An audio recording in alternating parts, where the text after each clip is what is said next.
talk about with the whole concept of HugNation is not that it is a event, not that it is a sermon, not that it is, like people go, what happens at a Hug event? Well, it's more a setting an intention. We're giving people an excuse to strip away all the guards that you have up all the time. You are not allowed in our culture to say, hey, I love you. Hey, I love you.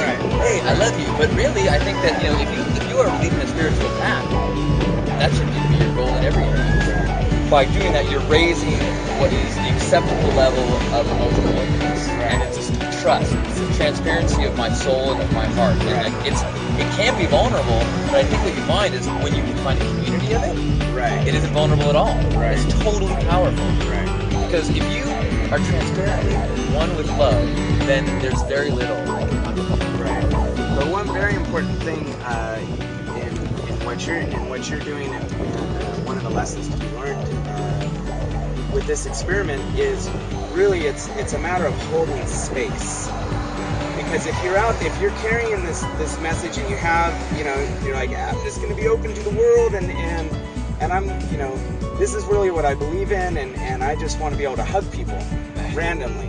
If you're doing that in the void, then it's like, it's so small compared to the weight of like society and cultural norms that you can really get crushed, or be categorized as just a fucking hippie, which, it's not, it is what it is. But what you're doing here, which is really interesting, is you're holding space, and then people can get into that space and go, oh, okay, cool, yes, us, us, and we. Because when it's just I, it's like, oh man, it's too much, it's just, but when it's we, hey, we can all do it. We can do it. I can't do it. We can. And I think that's the power of it. Yeah. That's, and that's exactly right. Yeah. Exactly right. And there's something very intuitive that people recognize, because you're representing something that's already there. It's not like you're just creating and go, hey, check out my cool thing that I'm doing, It's like you're representing something that's innate to the human experience and the human condition, and people say, oh, I already am that. Exactly. Right.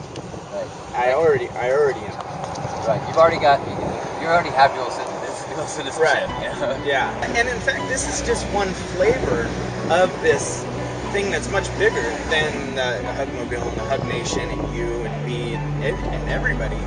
This is just a foray, a gateway into this bigger thing that we're all involved into, And I mean, Burning Man is a part of that, and there's lots of people that are, clearing space and saying, no, not this stuff in society that we've assumed that was real.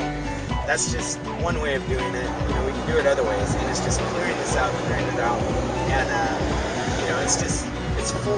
This thing that we're all going into, is full. And when you can reach out and touch that and say, this is